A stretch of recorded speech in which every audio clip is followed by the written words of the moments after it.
Question solve करते हैं। इस क्वेश्चन में गिवन है if two distinct chords drawn from the point p comma q on the circle x square plus y square minus p x minus q y equal to zero are bisected by x axis then. तो ultimately हो रहा है कि एक circle given है and इस circle पे कोई एक पॉइंट गिवन है p कॉमा q। इस पॉइंट को m बोल देते हैं, ठीक है ना। मतलब p कॉमा q कोऑर्डिनेट्स है और इसका नाम m हो गया। इस पॉइंट से इस सर्कल पे हमने दो कॉर्ड्स ड्रॉ किए हैं। इनफैक्ट दो डिस्टिंक्ट कॉर्ड्स ड्रॉ किए हैं। पहली होगी एम एस, दूसरी होगी एम आर। और इन दोनों कॉर्ड्स का जो मिड पॉइंट गिवन है वो एक्स एक्सिस पर लाई कर रहा। तो ये अपने पास हो गया एक्स एक्सिस। तो अब अगर ये ऐसा कुछ अरेंजमेंट है तो हमें इस केस में ये बताना है कि पी एंड क्यू के बीच में क्या रिलेशनशिप होगा।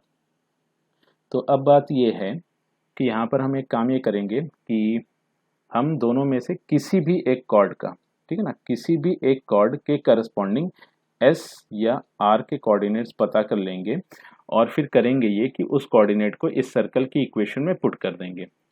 ठीक है, जैसे मान लिया कि हमने कॉर्ड ले ली रेफरेंस के लिए एम एस, और एम एस जैसे हमने कॉर्ड ली तो एस का कोऑर्डिनेट हमने इवेलुएट किया पी एंड क्यू के टर्म्स में, और जैसे एस का कोऑर्डिनेट हमें पी एंड क्यू के टर्म्स में मिला एंड साथ ही साथ अल्टीमेटली ये जो मिड पॉइंट गिवन है, तो जैसे हम मिड पॉइंट को लिखेंगे तो एक अननोन पैरामीटर हमारी तरफ से भी आएगा। तो अब जैसे ही हमने एस के कोऑर्डिनेट्स पी क्यू एंड उस अननोन पैरामीटर के टर्म्स में लिखा, और जैसे हमने इस पॉइंट को एस को, जैसे हमने इस एस के कोऑर्डिनेट्स को इस सर्कल की इक्वेशन में पुट किया, तो होगा ये हमारे पास एक क्वाड्रेटिक इक्वेशन जनरेट होगी। अब उस क्वाड्रेटिक इक्वेशन के डिस्क्रिमिनेंट को हमें ग्रेटर देन जीरो रखना है। अब बात यह कि डिस्क्रिमिनेंट को ग्रेटर देन जीरो क्यों रखा जा रहा है। तो डिस्क्रिमिनेंट को ग्रेटर देन जीरो केवल इस वजह से रखा जा रहा है क्योंकि क्वेश्चन में स्टेटमेंट है इफ टू डिस्टिंक्ट कॉर्ड, और हम यहाँ पर एक कॉर्ड के रेफरेंस में ये काम कर रहे हैं। तो अल्टीमेटली हम एस के पॉइंट को सेटिस्फाई करा रहे हैं, मगर बात यह है कि ऐसे दो पॉइंट्स होंगे एस एंड आर, तो केवल उस कंडीशन का यूज़ करने के लिए हम डिस्क्रिमिनेंट को ग्रेटर देन जीरो करेंगे। ठीक है, तो जैसे हम डिस्क्रिमिनेंट उस क्वाड्रेटिक इक्वेशन का ग्रेटर देन जीरो रखेंगे तो यानी कि हम इस बात को सेटिस्फाई कर रहे हैं कि हमें दो डिस्टिंक्ट रूट्स मिलेंगे, या फिर यूं कहें कि हमें दो डिस्टिंक्ट कॉर्ड्स मिलेगी from the point P and Q. और जैसे हम डिस्क्रिमिनेंट ग्रेटर देन जीरो करेंगे तो पी एंड क्यू में हमारे पास एक अप्रोप्रिएट रिलेशन आ जाएगा। तो इसी आइडिया और इस ऑब्जेक्टिव को साथ में लेके आगे बढ़ते हैं। तो सबसे पहले तो रेफरेंस के लिए कॉर्ड हम एम एस ही ले रहे हैं, और एस के कोऑर्डिनेट को थोड़ी देर के लिए हमने ए बी कह दिया है, और ये जो मिड पॉइंट आया है इस मिड पॉइंट को एम वन कह दिया है। अब चूंकि ये जो mid point M one given है ये एक्स एक्सिस पे लाई कर रहा है, तो इसका जो वाई कोऑर्डिनेट होगा वो जीरो हो जाएगा। एक्स कोऑर्डिनेट को टी कह दिया, तो यानी कि टी अपनी तरफ से वो लाया गया पैरामीटर है। अब ए बी की वैल्यू हम पी क्यू एंड टी के टर्म्स में इवेलुएट करेंगे एंड ए बी को उठा के इस सर्कल की इक्वेशन में पुट कर देंगे।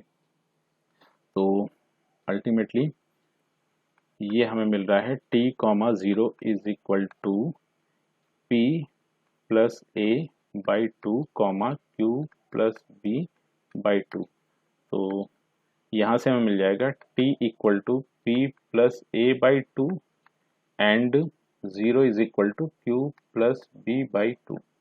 तो यहाँ से हमें b की वैल्यू मिल गई है माइनस क्यू एंड a की वैल्यू मिल जाएगी टू टी माइनस पी।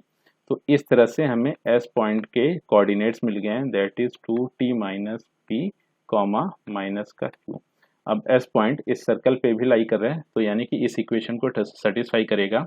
तो s की वैल्यू यानी कि s के जो कोऑर्डिनेट्स हैं या इस इक्वेशन को सेटिस्फाई करा देते हैं, तो फिर देखते हैं फर्दर हमें क्या मिल रहा है। तो जैसे ही हमने s से इस सर्कल की इक्वेशन को सेटिस्फाई कराया तो यहाँ से हमें मिल गया है टू टी माइनस पी का होल स्क्वायर प्लस का क्यू स्क्वायर माइनस का p times two t minus p and minus का क्यू टाइम्स माइनस का क्यू इक्वल टू ज़ीरो।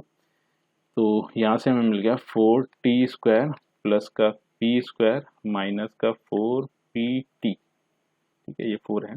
यहाँ से मिला प्लस का क्यू स्क्वायर माइनस का टू पी टी प्लस का पी स्क्वायर प्लस का q square equal to zero. तो अब अगर हम देखें तो यहाँ से हमें टी में क्वाड्रेटिक इक्वेशन मिली है। ठीक है, तो यानी कि टी की दो वैल्यूज पॉसिबल है, एक m1 के रिस्पेक्ट में, एक m2 के रिस्पेक्ट में। ठीक है, ऐसा क्वेश्चन में बोला गया है क्योंकि क्वेश्चन में कमेंट ये किया गया कि 2 डिस्टिंक्ट कॉर्ड्स आर पॉसिबल, तो यानी कि टी में यहाँ पर क्वाड्रेटिक इक्वेशन मिली।